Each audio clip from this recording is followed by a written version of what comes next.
Melissa, the hopeless romantic redhead. And I'm Danielle, the whodunit detective. And welcome to Main Character Syndrome. If you feel like you are the main character in your life, you are in the right place.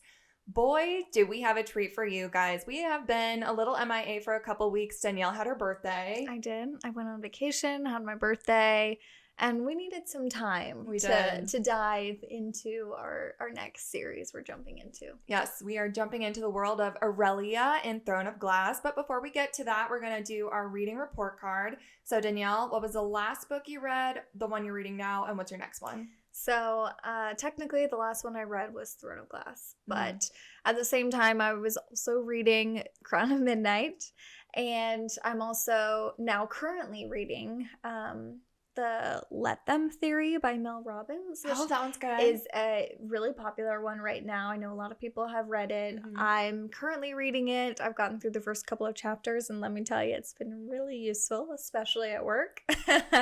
And then next, going to just continue with the Throne of Glass series. Assassin's Blade comes up next, and let's see. Airfire. I mean, all of those. I will say I read Throne of Glass and Crown of Midnight both twice in the last couple of weeks, and so it's kind of all I've had time to do. Did you like the audiobooks? I love the audiobooks. I think that the narrator, she does a great job. Elizabeth Evans, she is phenomenal. She now just redid A Court of Thorns and Roses. Really? So that's all narrated by Elizabeth Evans. Why did she redo it? Do you know? I don't know. I think the author just asked her to because everybody really loves her, and she does Crescent City too. So SJM was just like, well, you might as well do all of my series. Yeah. You know? Yeah. She's great. She is. All right. What's yours? My reading report card. So the last one I read was The Perfect Divorce by Geneva Rose. Now, it's not out yet. It will be out, I believe, the first or second week of April. It is amazing. Yay. It's the sequel to The Perfect Marriage. If you haven't read that, that is where the lawyer has to defend her husband for his mistress's murder, right? Okay. Well, I haven't read it yet, so it's our book club book. Yes, it's our book club book this month, and it's really, really good. So whenever people say like sequels are not as great as the first one, that is not the case with this one. How'd you get an early copy from her? When I interviewed her in November, the publisher sent me a copy, and I've had it since November, right? That's awesome. But I knew as soon as I dove into this book, I would consume it in a day. And I consumed it in like 5 hours. That's awesome. I never put it down. I started at like 4 o'clock in the afternoon, and I finished it by like 2 a.m. Cool. So yes, it will literally suck you in. Same one with this one. Quicksilver is the one that I'm reading now by Callie Hart. Oh my god, it's so good. Really? It is so good. I was talking about hit or miss things, I feel like, about that series. You have to read it with the audiobook.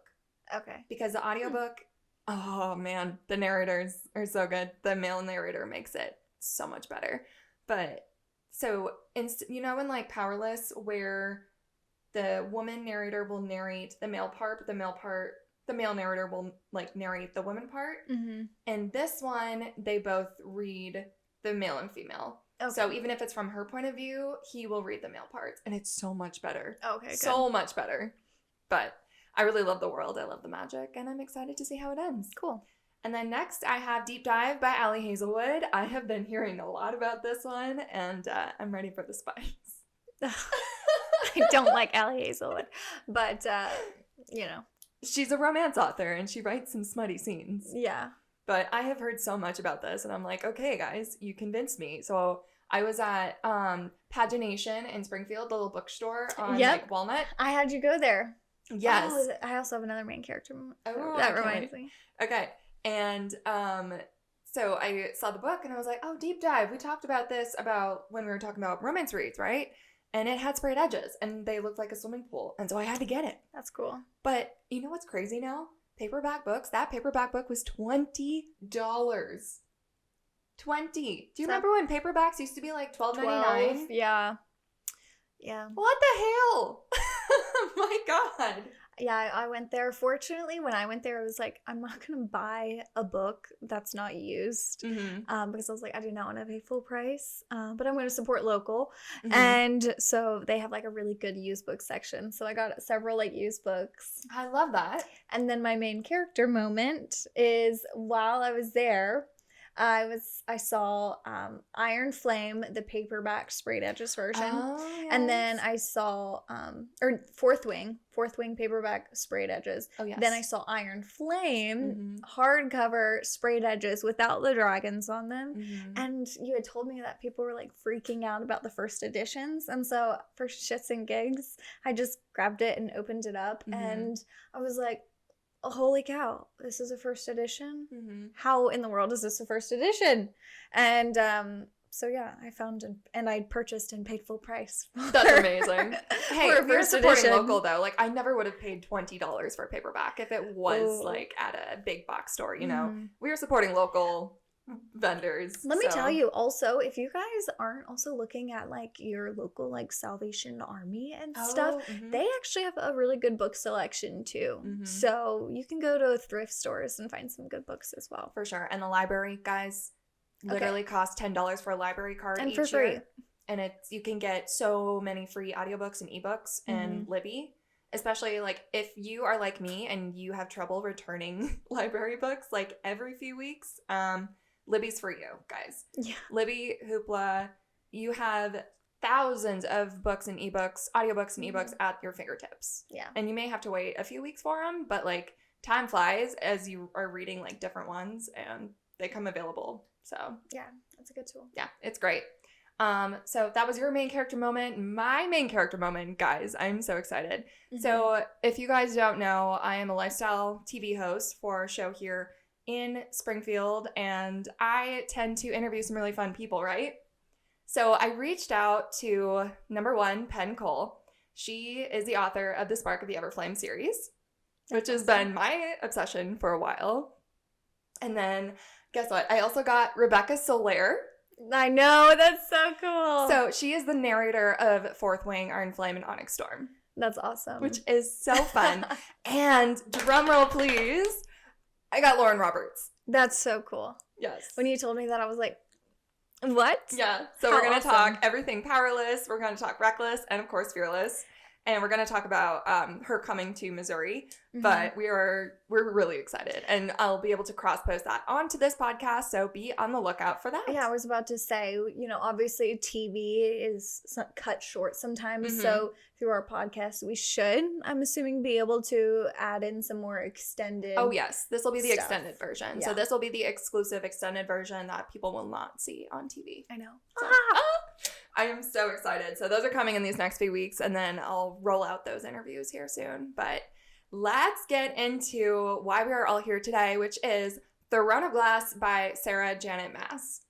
I'm excited to jump into this again. I read it last year. Once again, same thing. Read the first and second. And then I think that was like right when I was like starting the podcast with you, or like a little bit after. And so I had to like jump into a bunch of different types of books. And so I had to put it down despite really not wanting to.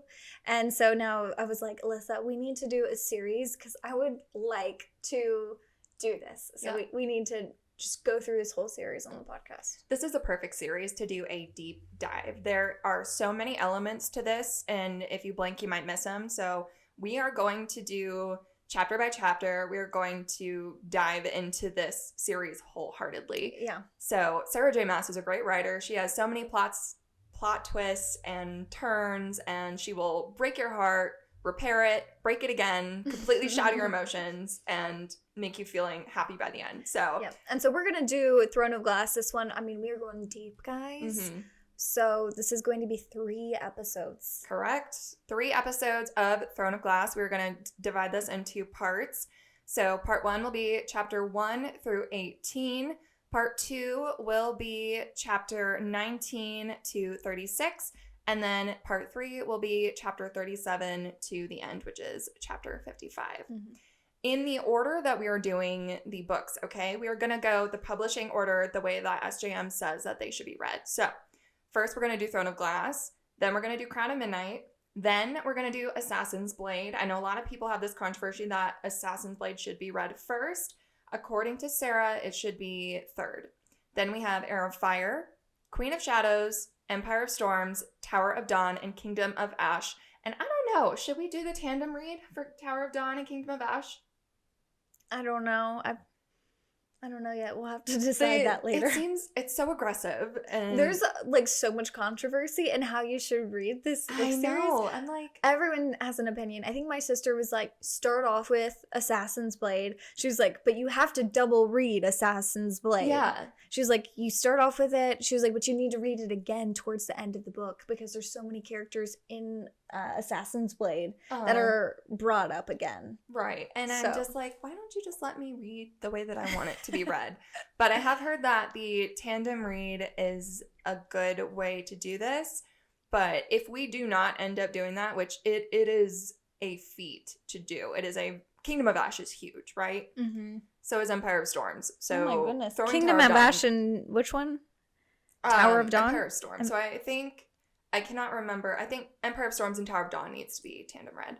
Those are huge. Yeah, they're massive. So I don't think that we will be doing the tandem read, but we will put instructions where we've seen the tandem read. So if you want to, you can follow along. But yeah, so the main character list for Throne of Glass, we're just going to give the top main characters that you're going to see consistently in the next couple books. So the first one is Celaena Sardothien. She is our beloved protagonist. She is 18 years old, and she has these beautiful blue-green gray eyes. But here's the catch. She has, like, these rings of gold, and that is something to pay attention to here as we continue through this series. She also has scars on her back. Three main ones. Yeah, she has 3 giant scars on her back from being a slave at Endovier.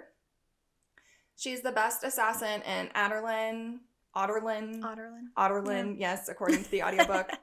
Her alias in this book is Lillian Gordana. She's called Alentia by Nehemia, and then she is the King's Champion. Yes. Next we have Dorian Havillard. Yeah, that one's a hard one. That one's a hard one. He's 19 years old. He's the Crown Prince of Otterland. His best friend is Kael Westfall, who is the captain of the guard, and we'll talk about him. But he is known to be a player. He's a heartbreaker to the girls in town. But he has developed a fling with Celaena through the book. That he has. Okay, Kael Westfall. He is 22 years old. Captain of the King's Guard. He is Dorian's best friend. He abdicated his title of Lord of Aniel to be Captain of the Guard when he was 20 years old. And he also has developing feelings towards Celaena. Mm-hmm. Then we have Nehemia. She's the princess of Eelway, Light of Eelway, and she's a sympathizer. Mm-hmm. She kind of is a supporter, a sympathizer with her Eelway rebels. Mm-hmm. She's an ambassador within the royal court of Otterland, and her best friend becomes Celaena and calls her Alentia. Yes.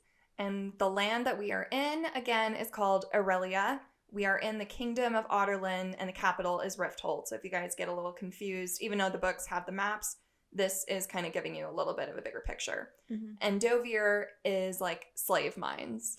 And you'll hear the city of where's Celaena from? Terrasen. You'll hear the country kingdom of Terrasen brought up numerous times as well, and that's where she is originally from. Right. Eelway and Terrasen are both kingdoms, and they were both conquered basically by the King of Otterland. Yes. So we go into chapters 1 and 2. So we are introduced to Celaena at the salt mines of Endovier, right? The slave mines. We find out she is Otterland's assassin. She is feisty. I love this girl. Then we find she has blue, gray, green eyes with rings of gold, as we were talking about. And this is important. She has golden hair. She's lived at the present camp for about a year when others have only lasted like a month. Mm-hmm. And then she has these scars on her back, which are whip marks, which we learn a little bit later. Her mantra is, I will not be afraid. And this is something to pay attention to in this series. This will come up so many times. She is, when she meets Kael, the captain of the Royal Guard, she is like misguided and like misled as she is taken through the tunnels to meet the Prince Dorian. She learns that some of the prisoners were arrested for trying to practice magic from the kingdom. And then she learns that she was there because she was betrayed and captured by who we do not know yet. Then we meet the Prince of Otterlin, Dorian Haviliard. He has blue eyes, black hair, and he's very handsome. We see that a wyvern is on the royal seal. Now, where do we see wyvern? We saw that in Fourth Wing. Actually, Throne of Glass is the one where I first saw what a wyvern would be. Mm-hmm. So that was kind of fun to see. And then we meet Duke of Parrington. He is described with obsidian eyes. This is also important for the future. Selena tried to escape once 4 months after arriving. She got more than 300 feet when others got 3 feet max. She seems proud of it, and then it seemed like a suicide mission, right? She killed an overseer and 23 others, but she definitely did not expect to make it through that. She made it all the way to the wall when others don't even get close to it, and then the king actually ordered her to not be killed quickly. So the reason why she got that far was because the king, made it so. Yeah, he was like, we're gonna make her suffer for longer. Also, I think I've made note of this later on, but the way Dorian looks is also important. Mm-hmm. And we'll talk about that in the future. Yeah. So chapter 3, Dorian gives Selena the choice. She can either be his competitor for this tournament or stay there. And we learn that the king is hosting this tournament to develop a champion, to have a champion who's basically his own personal assassin. Yep. So they do his dirty work. The tournament will contain 23 competitors. They're going to train at the castle, compete in duels and challenges over several weeks. And it's going to be made up of thieves, assassin, as well as some warriors. And murderers. The original offer for freedom was she works for 6 years if she becomes champion, and then she's freed. She kind of negotiates it down to 4 years, and that's when Chaol and Dorian are like, we're going to hide your identity. We want this to be a secret because you are Selena Sardathian, the most famous assassin in Otterlin. But people don't know who you are. No one knows what you look like, and they don't want people to know that Otterlin, the king, were scared of a little girl. An basically. 18-year-old. Yeah. So they're like, your name's going to be Lillian Gordana. And so apparently we learn that there was something that happened after her trial in the city. Apparently maybe they don't tell us ever in this book, maybe alluding to some writing or just whispers and talks. People are like, holy cow, this is bad. She was taken. So no one knows who Otterlin's assassin is, and what would our enemies think if we were petrified by a girl is the specific quote that they say. Which, can we talk about some of the romantic plots and how the saviors of the world are always 16, 18-year-olds? I was a child. Right, I'm like, I wasn't doing crap at 18. How can you be the best assassin at 18? Yeah, I mean, I guess you have a really bad life. My goodness. Well, she did. She did not have a great upbringing. Yeah. Okay, going into chapter 4, she is basically starting her journey, right? So they're journeying to Otterlin, and she is malnourished. She can't believe she's on a mattress after a year because she's been sleeping on the floor of those mines. It's pretty sad. She was dehumanized as a prisoner, as a lot of people were in the olden days. She woke up on the floor because she wasn't used to the bed, and she really enjoys soaking up the sunlight in the sky. So this is a very humanizing moment for her. Even though she's an assassin, she's still a human. She still likes sunshine and fresh air and a mattress, all those things that we take for granted. She is traveling to Otterlin from Endovier with Chaol and Dorian. Selena continues to pester them with questions, and I love this scene. We learn that Chaol is 22, and he is technically a lord, but he doesn't bear the title. He was 20 when he became captain of the guard, and he is not married. Selena is only 18, and she is the best assassin already, as we know. Yeah. So on chapter 5, we're doing a lot of world building. We're getting a lot of world building in these first couple of chapters. But it's not an information dump, if you know what I mean. No. Sarah does a great job at this. No, it's definitely spread out well. But you do have to continue to pay attention because she throws in some notes in here. And so you've tried to highlight some of maybe the notes that you would probably miss on a first read. But now that I've read it 3 times, Yes. I've noticed a couple things. So in chapter 5, they're still traveling to Otterlin. The prince has his dogs. Does he take them everywhere? That's what I was wondering. 'Cause I saw it was like he constantly has these dogs. He's constantly in the kennels. Yeah. I'm like, he must really like dogs. He likes the dogs. Which me too. So go off. Yeah. So we learned that there's some type of echo of power left in what is the oak-walled forest, which is what they're going past to get to Otterland. It's untouched by ravages of conquest. So no one's really going there. And we learned that Selena is actually not her real name. Right. So who is she? Right? I was like, how did I miss that the first time? Like, she goes through so many different names in this book. And we learn in chapter 5 immediately that Selena is also not her real name. Right. It's just like one quick little sentence. And then it's gone. So it was a name given by the man who took her in from an icy river, Arabin Hamel. She was 8 years old when this happened. So I wrote down, why does she need to hide her name? Very interesting. Her home is Terracin, and she was never allowed to return. She's an orphan. Both of her parents died the day that she jumped into the icy river, and she jumped in there to, quote, escape her fate. Definitely kind of a life or death situation for her. So she was supposed to be dead. Yep. Soldiers are then, while they're camping, are hating kind of on this forest, like just talking bad about it. And she begins to support it and warns them that this is Brannon's forest. We don't really know who Brannon is yet, but she's like, this is Brannon's forest. And this forest is rumored to have fairies and fae that are all gone now. Brannon was a fae king, we learn. And Oakwald was his land. We learned that Fae are immortal. They were the original settlers of this continent, and the king of Otterland hunted them, and they all began to flee. King outlawed magic and Fae, and we don't exactly know. Do we know why? I don't think so. I think he said it was like disrespectful to the gods, maybe that, or he wanted all the power, or something like maybe he was like scared of the magic, or how like they could, the uprising, maybe like they could rebel with magic and take back the land. Yeah. Then we learn that Selena has actually had magic in her blood. So the magic has vanished from the kingdom. Like, even if you had magic, you can't use it now. So somehow he was able to completely banish the magic. And she says, basically, you know, an internal thought that she had magic in her blood. Right. And then books full of magic, fae knowledge were burned, seers and healers were burned, magic users imprisoned in Endovier.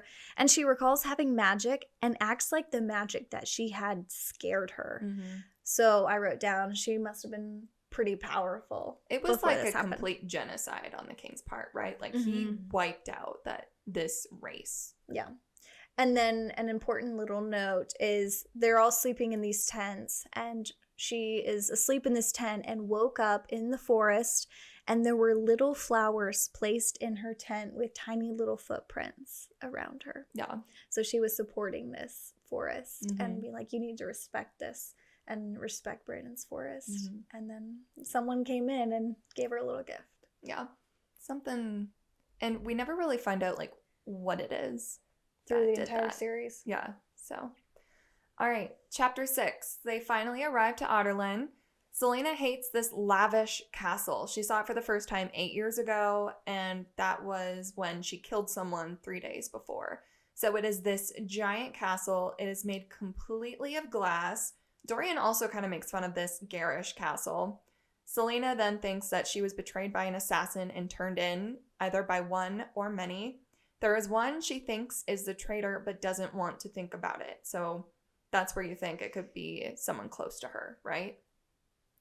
When she was in Endovier, they cut her hair. By the king's wishes, they whipped her, rubbed salt in her wounds, and barely let her wounds heal before doing it again. So the king was like, pay extra attention to this girl, like make her suffer even more than she normally would have. Why? I really wonder why. Why, right?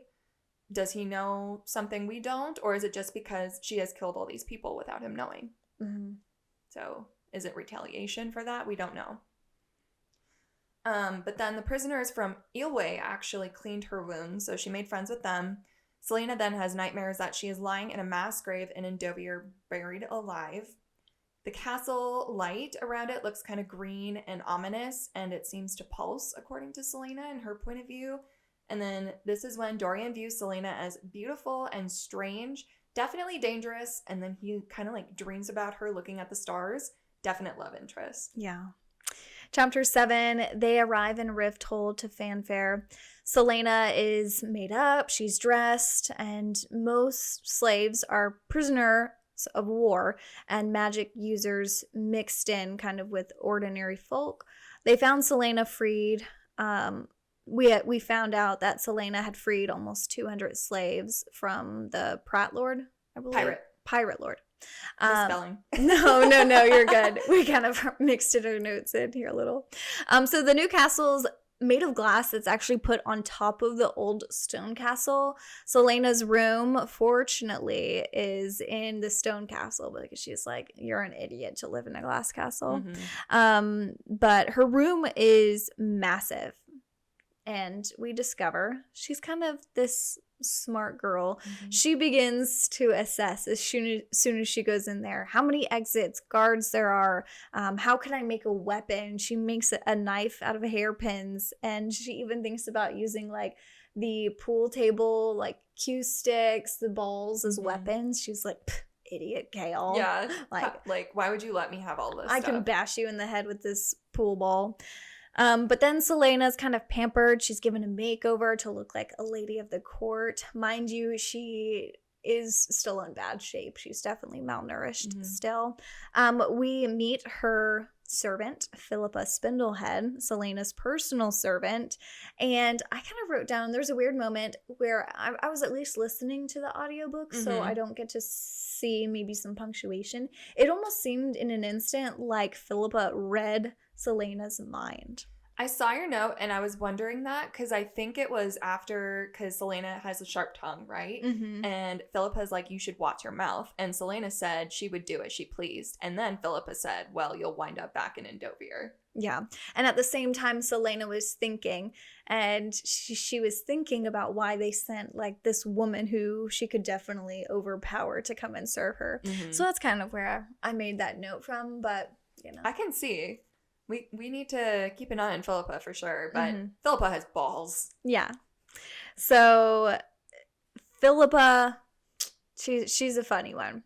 We learned that Dorian, this is where I was going with the what he looks like. We learned that Dorian does not look anything like the king or his mother. Right. So we're like, I was kind of like, okay, he doesn't look like them. Is this important? Is he really not their child? Yeah, he's the only one with sapphire blue eyes. Even his brother looks like his father and mother.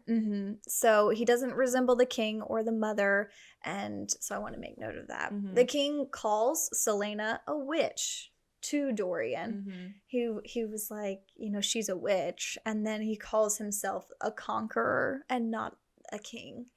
Duke Parrington is sponsoring a champion called Kane, and it's important that he's Kane's sponsor and is the king's kind of watchdog.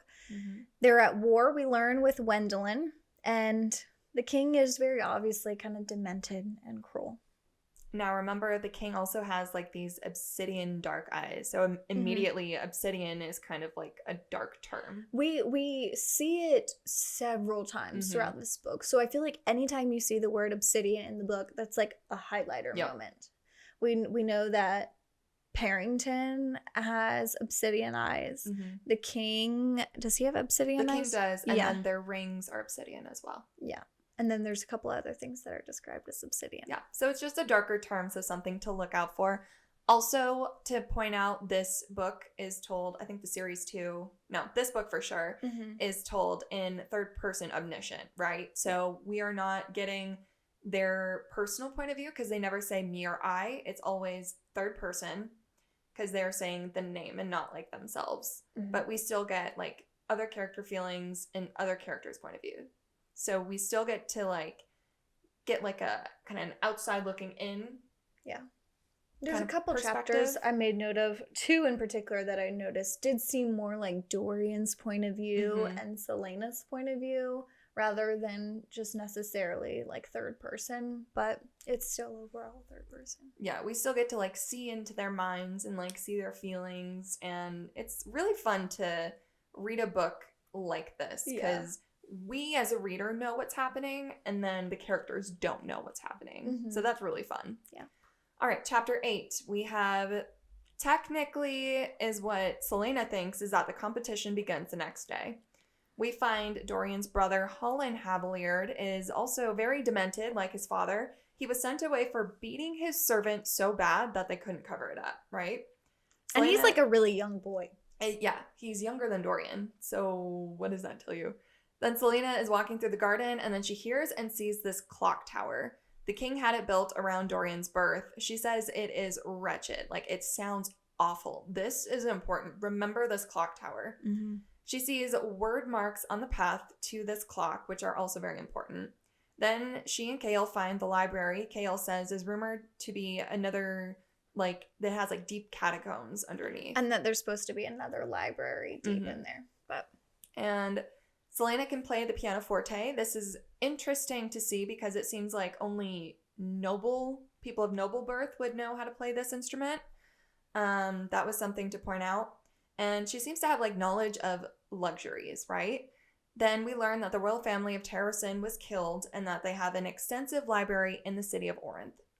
Selena, we find out, is a book girly. She loves this library. She loves reading and writes to Dorian to ask to use his library.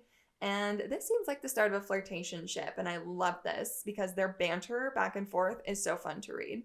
Dorian then sends her the books to read, and then we are introduced to Kaltain. Selena kind of like eavesdrops from her balcony, and she sees these two women down in the garden. And we find out Kaltain really likes Dorian, but she is also being courted by Duke Parrington, who she like isn't really a fan of. Like, her main goal is Dorian, and she's kind of using Duke Parrington to like get into society. But we find out she needs a pipe for headaches, and this is really important. So note that. And then Selena then drops a flower pot and misses Kaltain. This time, she says, because Kaltain is kind of like talking trash about the girl that Dorian brought in. Yeah, she's like, who is this kind of hoe coming in? Like, she's like the candy of the week. Right, but how dare she?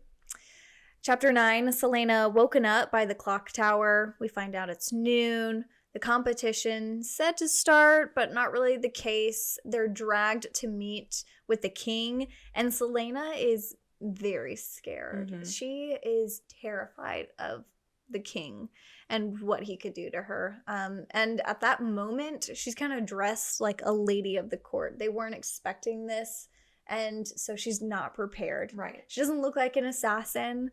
She looks like a beautiful woman, basically, and then joins a room full of killers. Which is great, because everyone's going to underestimate her.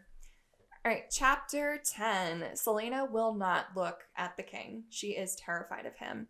We find that the king's sword's name is Nothung, and that Selena recognizes this sword.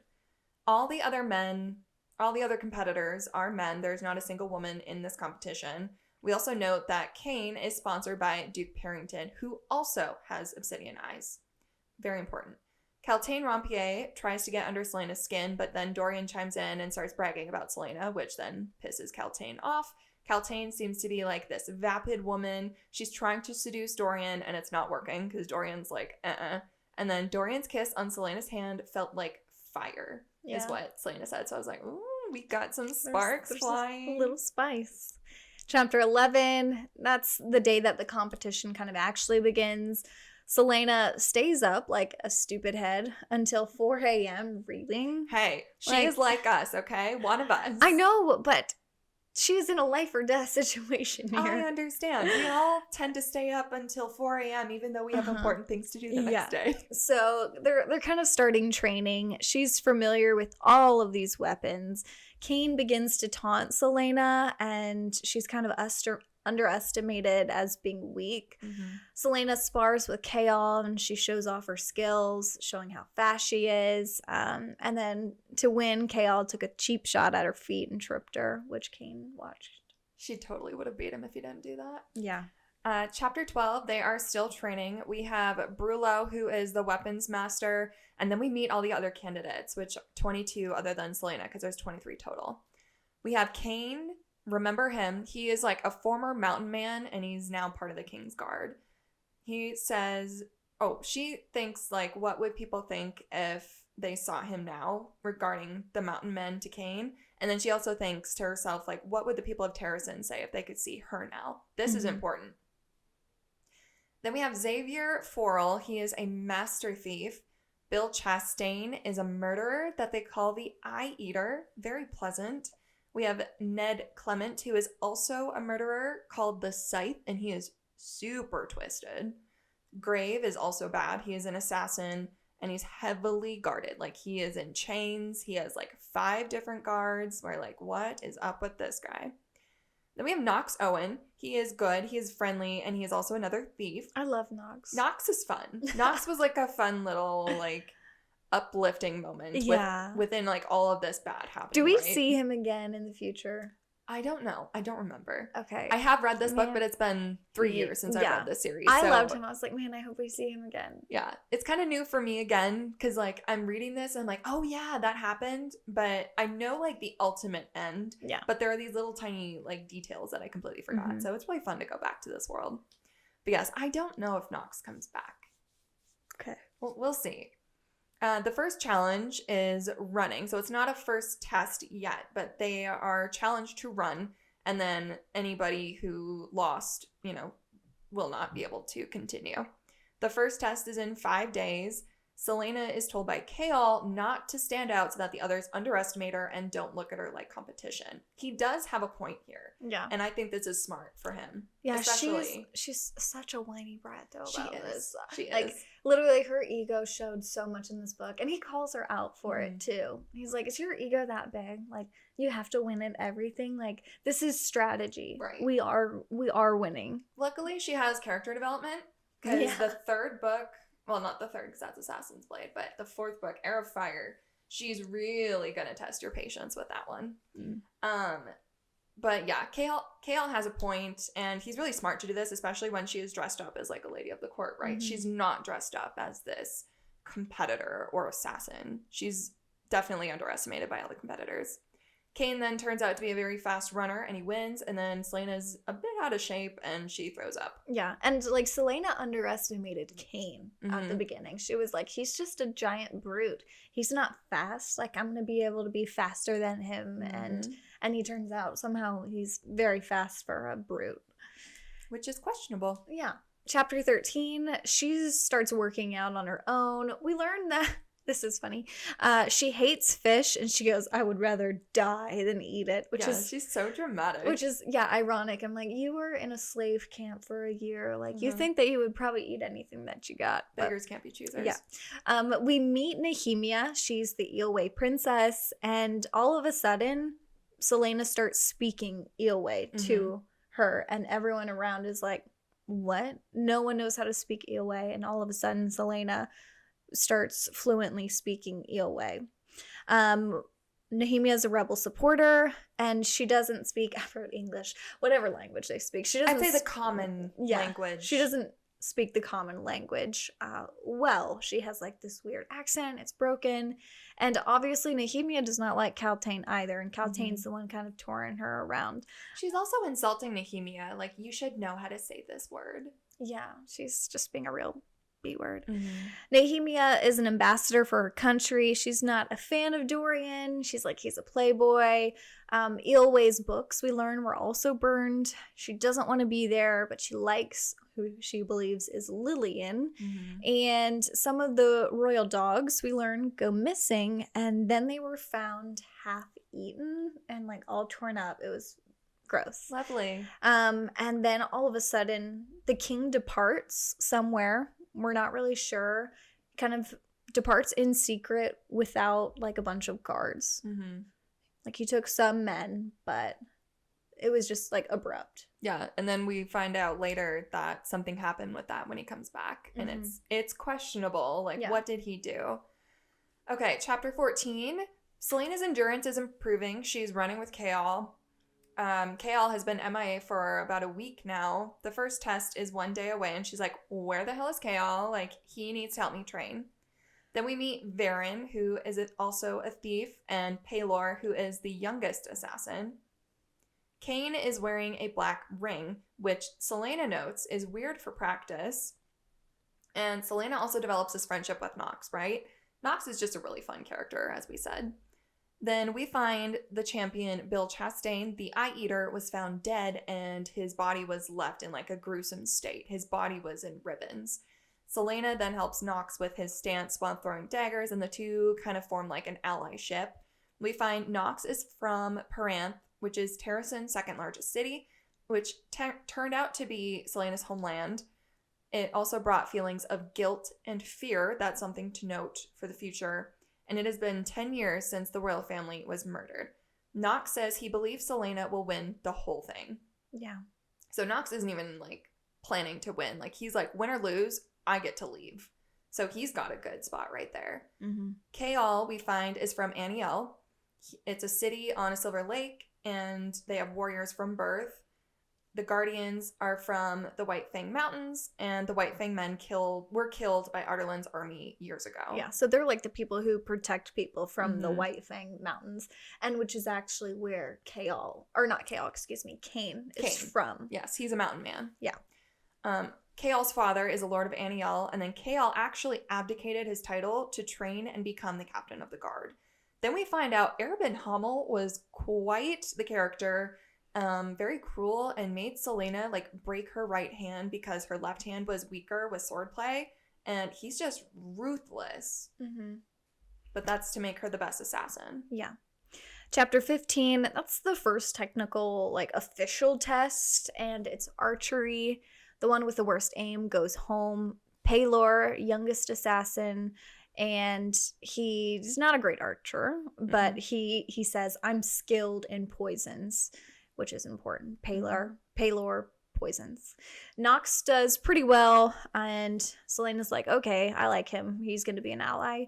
Cain gets all bullseyes, but no direct center bullseyes, and she's kind of jealous and once again surprised. Yeah, her ego comes out a lot in these competitions. Yeah, and so she's kind of given her a pep talk. I will not be afraid, and she's not allowed to stand out, but she's like, I'm gonna do very well. Mhm. And she gets bullseyes, and she gets a direct bullseye on the furthest. Right. Selena does not like losing. Absolutely not. But this is where her ego comes in, and she needs to check it because Kaol is like, you need to lay low.